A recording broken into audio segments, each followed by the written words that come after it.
हरे कृष्ण। हम लोग शिल प्रभुपाद लीलामृत के प्रथम भाग से 8वें अध्याय से चर्चा कर रहे हैं, जिसका शीर्षक है नई दिल्ली वीरान में अकेले रोदन। पेज संख्या निकाल लीजिए, 188, 188। और यहाँ पे सेकंड पैराग्राफ। बहुत सी कठिनाइयों का सामना करते हुए अभय ने सज्जन तोषणी के अगस्त 1955 ईस्वी के अंक के कार्य को प्रकाशक की अंतिम तिथि का तक पूरा किया। इतने पर भी मुद्रक की ओर से देर होने के कारण पत्रिका सितंबर से पहले न निकल सकी।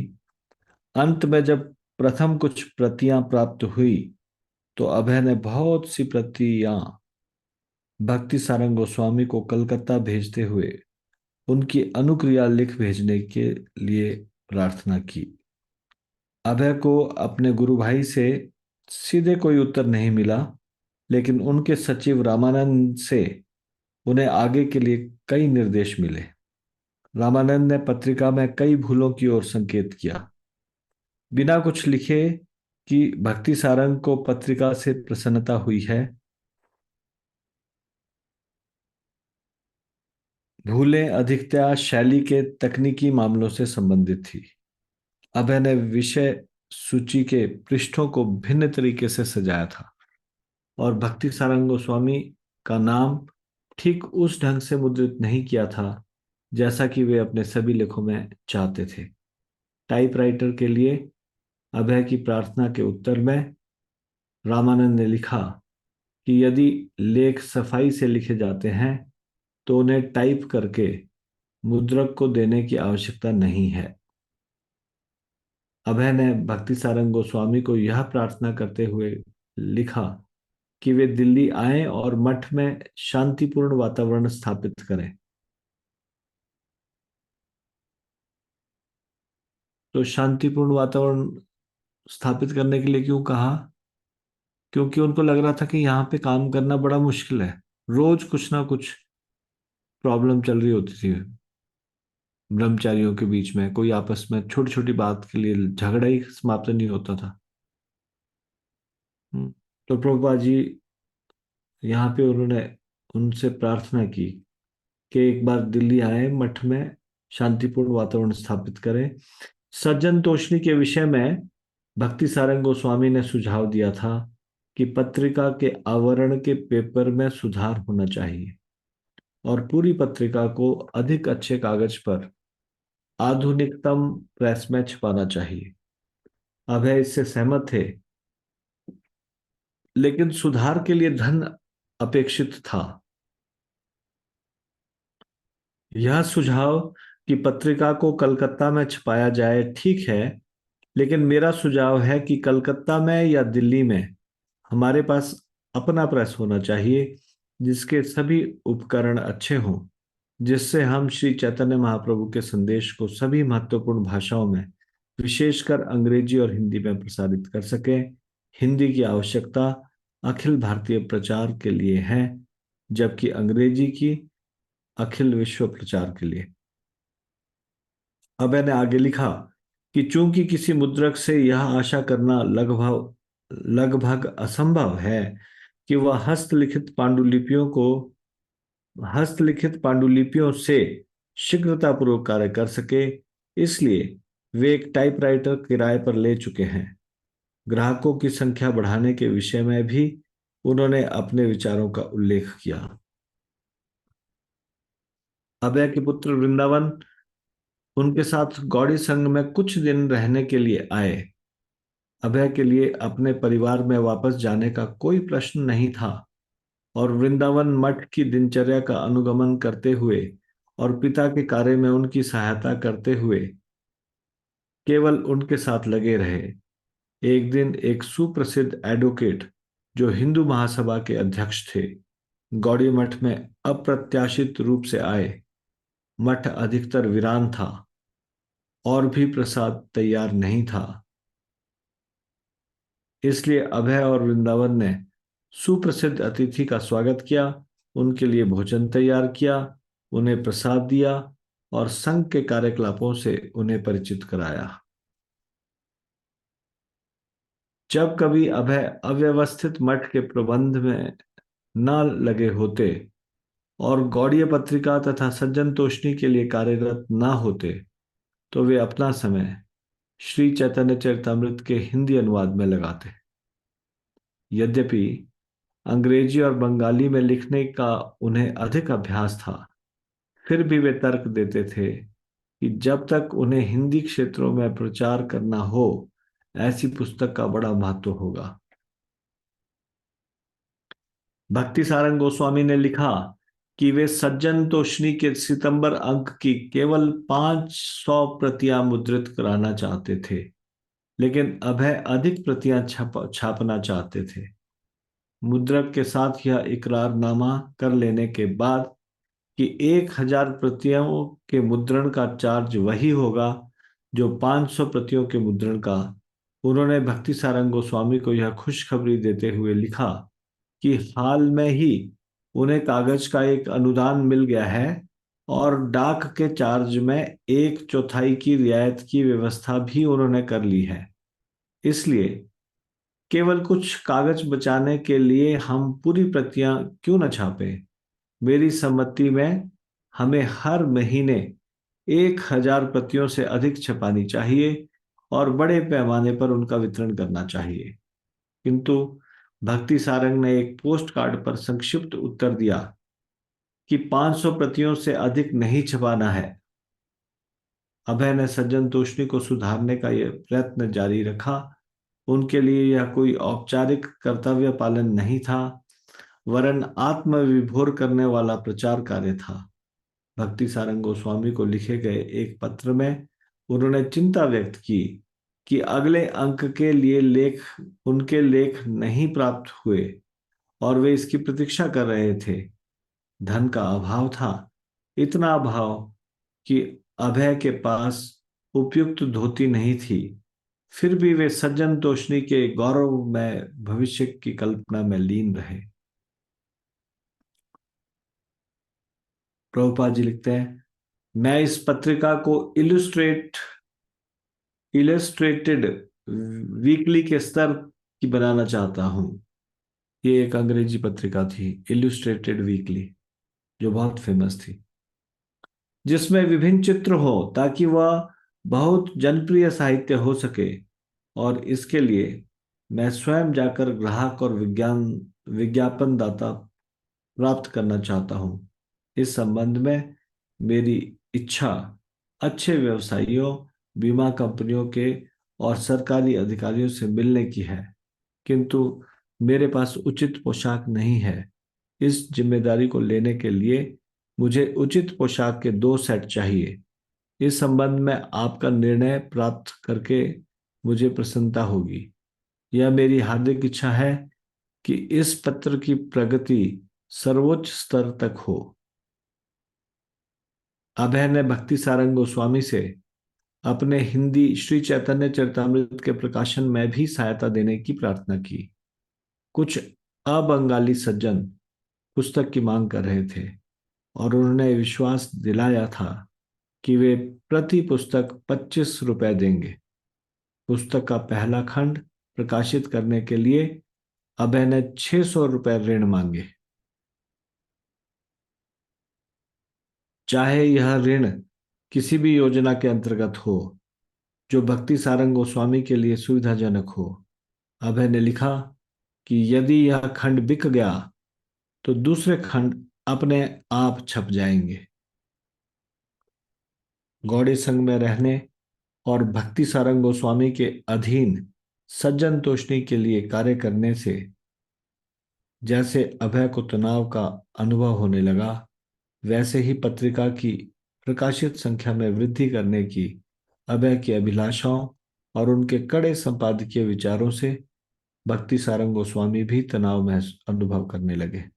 अभय के पत्र के उत्तर में भक्ति सारंग गोस्वामी के सचिव रामानंद ने भक्ति वेदांत प्रभु की भूरी भूरी प्रशंसा से भरा एक पत्र उन्हें लिखा, लेकिन उसका इरादा था गौड़ीय संघ में उनके पद से उन्हें हटा दिया जाए। वैष्णव श्रीमद् भक्ति वेदांत प्रभु के चरण कमलों में कोटिशः विनम्र प्रणाम। श्री गुरु महाराज को लिखित आपका पत्र हमें 5/10/1955 को प्राप्त हुआ। आपकी योजना बहुत ऊंची है और आप हमारी सोसाइटी के शुभेच्छु हैं। हमें यह भी ज्ञात हुआ कि विगत 2 महीनों में बहुत सी कठिनाइयों के होते हुए भी, जिसमें प्रसाद की कठिनाइयों और भक्तों की गलतफहमियों तथा अन्य अनेक कठिनाइयां शामिल है, आपने जिस प्रकार का उत्साह दिखाया है वह केवल आप सरीखे उच्च वैष्णव के लिए ही संभव है। आप शिल प्रभुपाद के एक कृपा पात्र वैष्णव हैं और शिल प्रभुपाद के सभी विशेष सहचरों के मित्र हैं। दिल्ली में गौड़ीय संघ आश्रम के बहुत से भक्त नए और कम सामान्य हैं। वे आप जैसे महान व्यक्तित्व को समुचित सम्मान नहीं दे सकते, विशेषकर ऐसे उच्च विचारों को जो आप रखते हैं। वर्तमान समय में हमारा समाज तुच्छ विचारों का है। हमें आशा है कि इतने गुणों से समन्वित आप बहुत शीघ्र स्वतंत्र रूप से स्थापित हो जाएंगे और शिल प्रपात की इच्छाओं को पूर्ण करते हुए व्यापक प्रचार आरंभ कर देंगे। हमें संदेह है कि आप जैसे योग्य और सामान्य वैष्णव के लिए वहां बहुत समय तक रहना और दिल्ली के गौड़ी संघ के निरक्षर और अल्प शिक्षित भक्तों से सामंजस्य बनाए रखना संभव नहीं होगा। इसके अतिरिक्त आप श्रीमद् केशव महाराज की वेदांत समिति की गौड़ीय पत्रिका और भागवत पत्रिका के संपादक मंडल के अध्यक्ष हैं। इसलिए यदि आप हमारे आश्रम में अधिक समय बिताते हैं तो वे रुष्ट हो सकते हैं। अपने बहुत से भक्तों के साथ वे व्रज भूमि की परिक्रमा पर निकलने वाले हैं और हमें विश्वास है कि उस परिक्रमा में उन्हें आपकी सहायता की आवश्यकता होगी। इसलिए आप सभी अनुकूल एवं प्रतिकूल बातों पर विचार कर लें और यदि आप उनके संगठन के प्रति अपने कर्तव्यों की उपेक्षा न करें तो हमें प्रसन्नता होगी। सज्जन तोष्णी के अक्टूबर अंक के लिए कुछ लेख भेजे जा चुके हैं और कुछ और भी भेजे जा सकते हैं। हम आभारी होंगे यदि आप केशवानंद प्रभु को अक्टूबर अंक निकालने का निर्देश देंगे। हमें आशा है कि श्री श्री गुरु महाराज नवंबर और दिसंबर के अंक स्वयं निकाल सकेंगे। हम उसे जनवरी से कलकत्ता स्थानांतरित करना चाहते हैं। श्री श्री गुरु महाराज वृद्ध हो गए हैं और अधिकांश समय उन्हें हम पर निर्भर रहना पड़ता है। हमें प्रसन्नता है कि आप चैतन्य चरितामृत हिंदी में प्रकाशित करने का कठोर प्रयत्न कर रहे हैं, लेकिन वर्तमान परिस्थितियों में हमारे लिए यह संभव नहीं होगा कि हम अपनी निधि से उसके प्रकाशन के निमित्त 600 रुपये लगा सकें। चूंकि श्री श्री गुरु महाराज के पास इस समय कई प्रकार की योजनाएं हैं और उन पर उन्हें काफी धन व्यय करना है, इसलिए वे उस पुस्तक को प्रकाशित करने का दायित्व नहीं ले सकते। केशवानंद प्रभु ने लिखा है कि आपके कपड़े फट गए हैं। इस मंदिर की निधि से आप एक जोड़ा कपड़े खरीद लीजिए और यदि भक्त मूर्खता वश आपके विरुद्ध कोई अपराध करते हैं तो कृपा करके उन्हें क्षमा करें। हस्ताक्षरित वैष्णवों के सेवक श्री रामानंद दास। आपने देखा किस प्रकार से ये पत्र लिखा गया। एकदम प्रशंसा करते हुए एकदम विनम्रता से लिखा गया और ये संदेश भी दे दिया कि अब आपकी जरूरत नहीं है यहाँ पे। हाँ, हालांकि वो केशव एक इसमें लिखा ना केशवानंद प्रभु, केशवानंद प्रभु तो, उनको कहा गया कि उनको अंक निकालने दे, लेकिन वो दूसरी एक पुस्तक के भी संपादक थे ना, केशव महाराज जी के वेदांत समिति की गौड़ीय पत्रिका और भागवत पत्रिका के संपादक मंडल के भी अध्यक्ष हैं। और वो चाहे रुष्ट हो या ना हो, ये यहाँ पे लिख रहे हैं कि इसलिए यदि आप हमारे आश्रम में अधिक समय बिताते हैं तो वे रुष्ट हो सकते हैं। यानी कि आपको अधिक समय नहीं बिताना चाहिए हमारे आश्रम में। मतलब अ, भगवान उनको और पक्का कर रहे हैं, भगवान का कुछ और ही प्लान है प्रभुपाद जी के लिए। भगवान सोच रहे हैं आप खुद से क्यों नहीं आप अंग्रेजी भाषा में प्रचार करते। गुरु महाराज जी ने तो कहा ही था, उनके गुरु महाराज जी ने, यानी कि भक्ति सिद्धांत सरस्वती ठाकुर ने। और सब लोगों को ये भी बोला था, ये भविष्य में खुद से आप लोग, अच्छा है ये अभी आप लोगों के साथ नहीं है, समय आने पर वो सब कुछ करेगा, ऐसा कहा था ना उनके लिए। तो यहाँ पे इन सारी चीजों को देख के ऐसा लगता है जैसे कृष्णा का कुछ एकदम उनके लिए अलग से प्लान चल रहा है। और प्रभुपाद जी अभी पहले झांसी में कुछ प्रचार करना चाहते थे, फिर अभी यहाँ पे कुछ करना चाहते थे, अपने गुरु महाराज की पत्रिका, उनके द्वारा छापी गई पत्रिका को बहुत ज्यादा बनाना चाहते थे। यहाँ तक कि जब 1000 पत्रिका का भी सेम रेट मिल रहा था जो 500 पत्रिका का था, और लोगों को भेजने के लिए पोस्टल चार्जेस को भी 1/4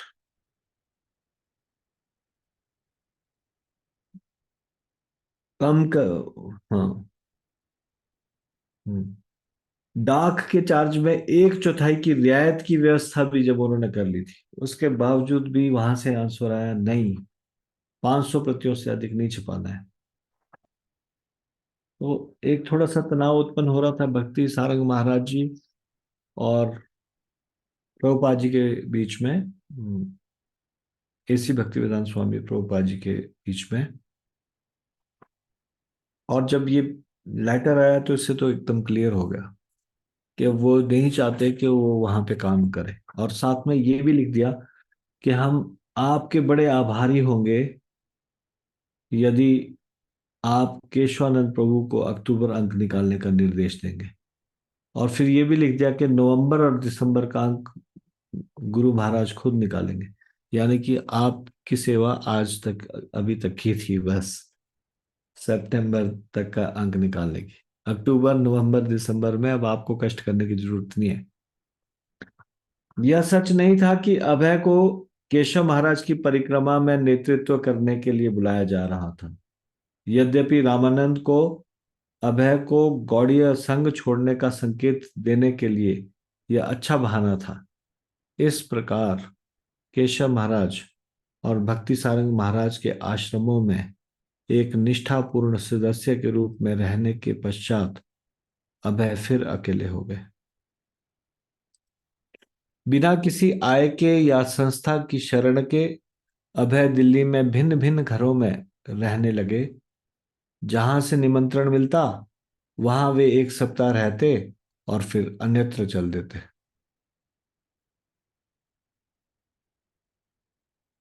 प्रभुपाद जी का कोई इनकम तो थी नहीं अभी, तो वो वर्णाश्रम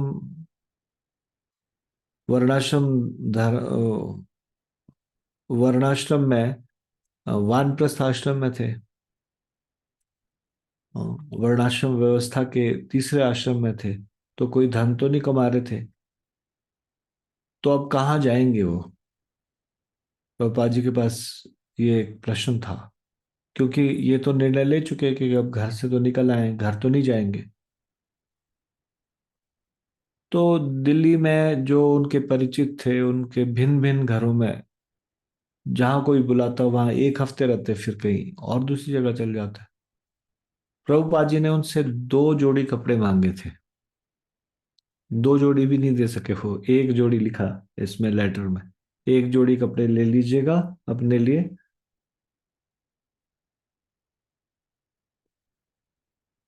भोजन, कपड़ा और आवास की दृष्टि से अभय के लिए यह सबसे कठिन समय था। बचपन से उन्हें मनमाना भोजन और अच्छे कपड़े मिलते थे और आवास की कोई समस्या नहीं थी। वे अपने पिता के चहेते पुत्र थे और शिल भक्ति सिद्धांत सरस्वती से उन्हें विशेष स्नेह और मार्गदर्शन मिला था। लेकिन अब अभय कभी कभी अपने को अकेला अनुभव करते थे। गृह विहीन होकर अभय दिल्ली में एक अस्थायी आवास से दूसरे अस्थायी आवास का चक्कर लगाने लगे। कभी एक विष्णु मंदिर में, कभी कपूर कॉलेज ऑफ कॉमर्स के एक कमरे में, किंतु वे अनुदान करता खोज रहे थे। भगवत गीता से प्रचार कर रहे थे और लिख रहे थे। एक चीज प्रभुपाद जी ने कभी नहीं छोड़ी और वो है लिखना। चैतन्य चरितमृत का ट्रांसलेशन चल रही थी और भगवत गीता का प्रचार चल रहा था। उनका लक्ष्य एक स्थायी निवास पाना नहीं था। ऐसा नहीं था कि उनको एक जगह चाहिए जहां पे वो परमानेंटली रह सके, नहीं। उनके बहुत बड़े बड़े प्लान थे प्रभुपाद जी के। वे अपने दिव्य साहित्य का प्रकाशन चाहते थे और कृष्ण भावनामृत के प्रसार के लिए एक विशुद्ध सशक्त आंदोलन की स्थापना करना चाहते थे, या ऐसे ही किसी आंदोलन में सम्मिलित होना चाहते थे। अभय ने कई पुस्तकों की सूची बनाई जिन्हें वे प्रकाशित कराना चाहते थे। अब प्रभुपाद के माइंड में क्या क्या था कि उनको क्या क्या चीजें छपवानी है। पहला, श्री चैतन्य चरितमृत हिंदी में, जो अप्रोक्सीमेटली 2000 पृष्ठ का होगा। गीतोपनिषद अंग्रेजी में, जो कि 1200 पृष्ठ का होगा। साइंस ऑफ डिवोशन अंग्रेजी में, जो कि 300 पृष्ठ का होगा। लॉर्ड चैतन्य संकीर्तन मूवमेंट अंग्रेजी में, जो 300 पृष्ठ का होगा। मैसेज ऑफ गॉड हेड अंग्रेजी में, जो 300 पृष्ठ का होगा। और भगवानेर कथा बंगाली में, जो कि 50 पृष्ठ का होगा। ये 6 पुस्तकें उनके दिमाग में चल रही थी। ये 6 पुस्तकें, इसके लिए जब भी समय मिलता था, कहीं भी ट्रैवल कर रहे थे, कहीं भी रह रहे थे, लिख रहे थे साथ साथ में। लेकिन पुस्तकें प्रकाशित करने के लिए उन्हें अनुदान करता चाहिए था। प्रिंट कैसे करवाएंगे, पैसे चाहिए। हम्म।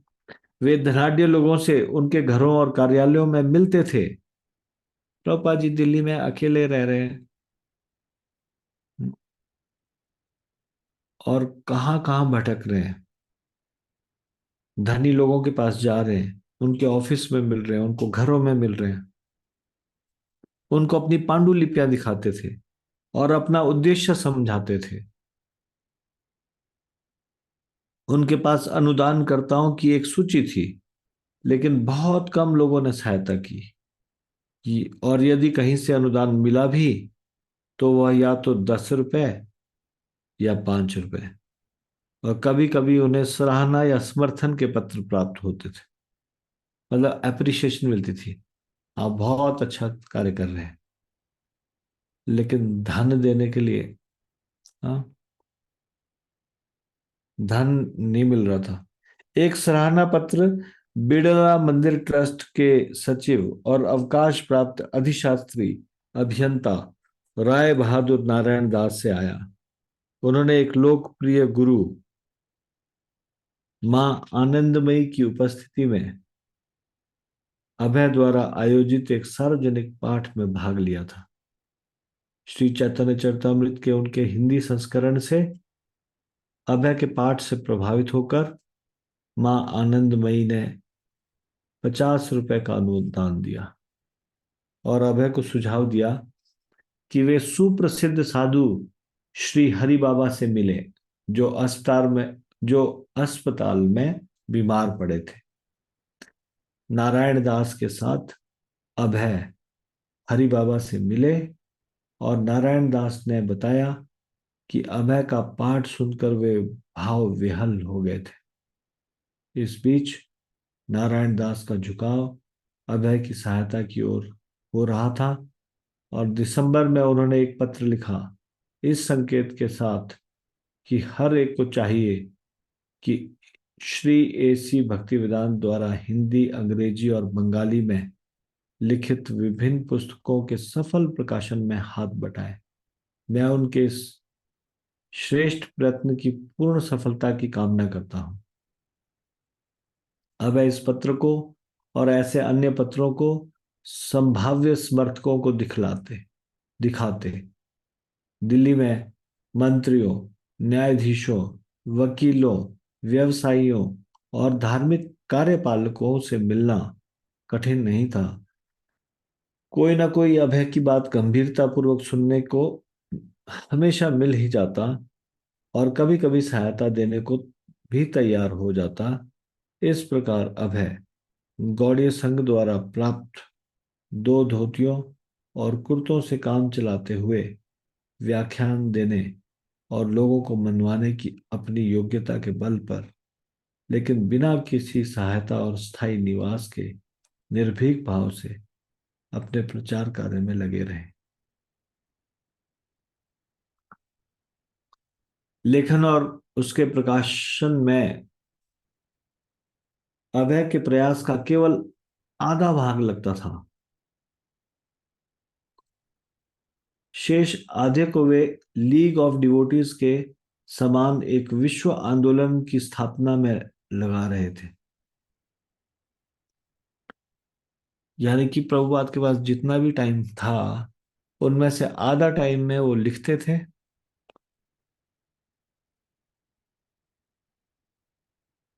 लेखन करना या प्रकाशन करना, और आधा टाइम वो सोचते थे लीग ऑफ डिवोटीज के बराबर, उसी के जैसे ही एक विश्व आंदोलन की स्थापना करनी है। मतलब अभी उनके पास कुछ भी पैसा नहीं है, लेकिन सपने इतने ऊंचे हैं, इतने बड़े हैं। क्या इंटरनेशनल सोसाइटी खोलनी है, कोई विश्वव्यापी। नारायण दास के माध्यम से उन्होंने जानना चाहा कि क्या कोई ऐसा तरीका निकल सकता है कि वे बिड़ला मंदिर के तत्वावधान में कार्य कर सके, जो दिल्ली के सबसे बड़े और धनी मंदिरों में से एक था।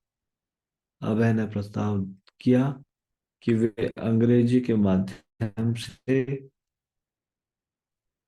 प्रचार के कार्यभारी बना दिए जाएं, भारत और विदेश दोनों के लिए। क्योंकि नारायण दास अपने को सनातन धर्म का अनुयायी मानते थे, इसलिए अभय ने उन्हें पत्र लिखकर समझाया कि भगवत गीता के उपदेशों में सनातन धर्म का वास्तविक रूप मिलता है। अभय के पास इस संबंध में बहुत से विचार थे कि जीव मात्र का शाश्वत धर्म होने के नाते सनातन धर्म का प्रसार और व्यवहार कैसे हो सकता है। केवल उन्हें नारायण दास की सहायता की आवश्यकता थी। मैं 40 शिक्षित युवकों को इस दिव्य विज्ञान में प्रशिक्षित करना चाहता हूँ और प्रचार कार्य के लिए उन्हें विदेशों में भेजने को तैयार करना चाहता हूँ।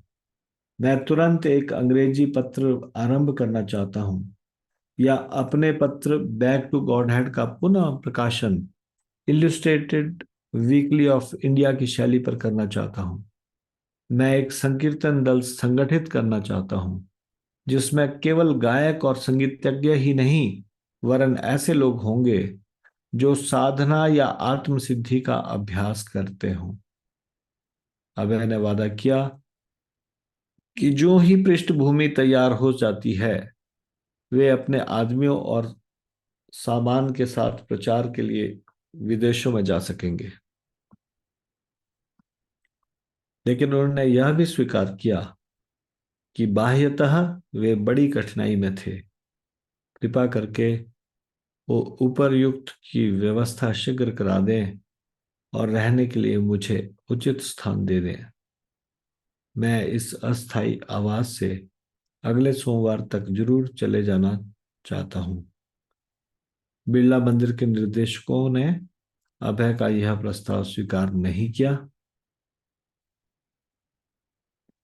लेकिन अभय ने उनका ध्यान अपने कार्यक्रम में लगाए रखने के विचार से एक दूसरा उपाय सोचा। वे लीग ऑफ डिवोटीज में अभिरुचि उत्पन्न करने के लिए बिरला मंदिर में एक सभा करेंगे। वे दिल्ली म्यूनिसिपल कमेटी के अध्यक्ष श्री R N अग्रवाल के पास गए, जो यह जानकर कि सभा में बहुत से सम्मानित नागरिक उपस्थित होंगे, उसकी अध्यक्षता करने को तैयार हो गए। अभय ने 22 दिसंबर की तिथि निश्चित कर दी और 500 घोषणा पत्र और 200 आमंत्रण पत्र छपा दिए। अपने घोषणा पत्र में निष्पक्ष स्वर में उन्होंने कहा, ईश्वर की अनुकंपा से दिल्ली विश्व संस्कृति सम्मेलन का केंद्र बनता जा रहा है। रूस और भारत दोनों देशों के नेताओं ने हाल में ही सभी राष्ट्रों के बीच सांस्कृतिक संपर्क की आवश्यकता की ओर ध्यान आकृष्ट किया था। अभय ने कहा, किंतु सर्वोच्च संस्कृति विज्ञान सम्मत आध्यात्मिक ज्ञान है, इसलिए सर्वोच्च सांस्कृतिक साधन भारत में मिलते हैं। अभय ने बल देकर कहा, इन सांस्कृतिक साधनों को इक्के दुक्के अव्यवस्थित साधु सन्यासियों के हवाले नहीं छोड़ देना चाहिए, वरन उनका भार समाज के प्रमुख व्यक्तियों को सुसंगठित ढंग से अपने ऊपर लेना चाहिए। 22 दिसंबर के हिंदुस्तान टाइम्स के आज के कार्यक्रम स्तंभ में rotary club, Tagore society, the Indian council of world affairs, Bharat scouts और द इंडियन फार्मास्यूटिकल कांग्रेस की बैठकों के साथ लीग ऑफ डिवोटीज की सभा की भी घोषणा प्रकाशित हुई।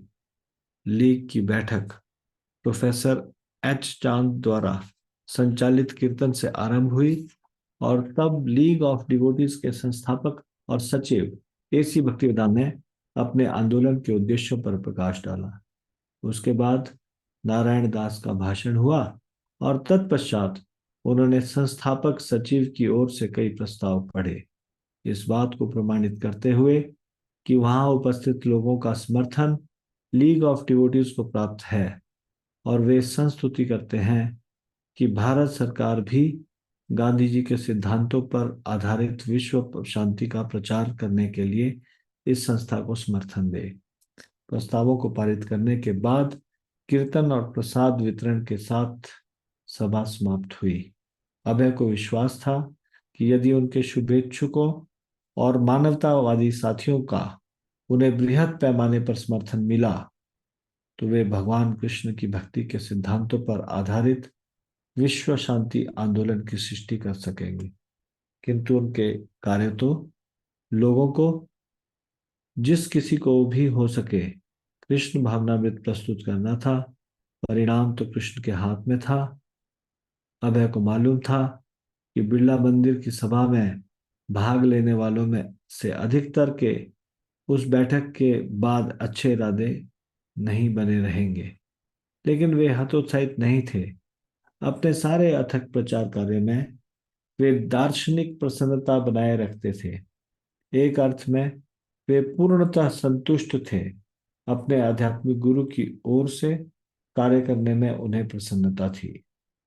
यद्यपि उनके पत्ते इतनी तेजी से बदल रहे थे कि उन्हें अपनी डाक मिलने में कठिनाई होती थी। उनके पते पते मतलब एड्रेस, उनके एड्रेस इतनी तेजी से बदल रहे थे कि उन्हें अपनी डाक मिलने में कठिनाई होती थी। तो भी उन्होंने गृह अध्ययन पाठ्यक्रम का एक विज्ञापन समाचार पत्र के लिए लिखा। शैक्षिक भगवद गीता का आध्यात्मिक रहस्य पत्राचार द्वारा घर पर पढ़िए और दृढ़ पुरुष बनिए। पूरे पाठ्यक्रम का शुल्क केवल 50 रुपए। जो शिक्षा दी जाएगी वह साधारण काल्पनिक ढंग के संकुचित व्याख्यानों की पद्धति से नहीं, वरन गुरु पद्धति के परंपरा ढंग पर होगी। सभी प्रश्न समुचित ढंग से हल किए जाएंगे। निवेदन पत्र भेजिए। AC भक्ति वेदांत सभी जातियों और राष्ट्रीयताओं के विद्यार्थियों का स्वागत है। तो देखिए कितना प्रयास किया प्रभुपाद जी ने, कितना संघर्ष किया। हम्म। मतलब उनका उत्साह देख रहे हैं आप, इस अवस्था में, इस एज में पूरा प्रयास कर रहे हैं गुरु की इच्छा को पालन करने का। गौड़ी मठ से निकल गए हैं और अलग अलग जगहों पर भटक रहे हैं, लेकिन अपने प्रयास में कभी नहीं छोड़ रहे। तो इसी को ही हम आगे पढ़ेंगे इस नए पैराग्राफ से, 197 नंबर पेज से। कल यहाँ से आगे हम पढ़ेंगे। शिल प्रभुपाद लीलामृत की जय, शिल प्रभुपाद की जय। परम पूज्य सतसुख दास गोस्वामी महाराज की जय। निताई गौर प्रेमानंदे। हरि हरि बोल।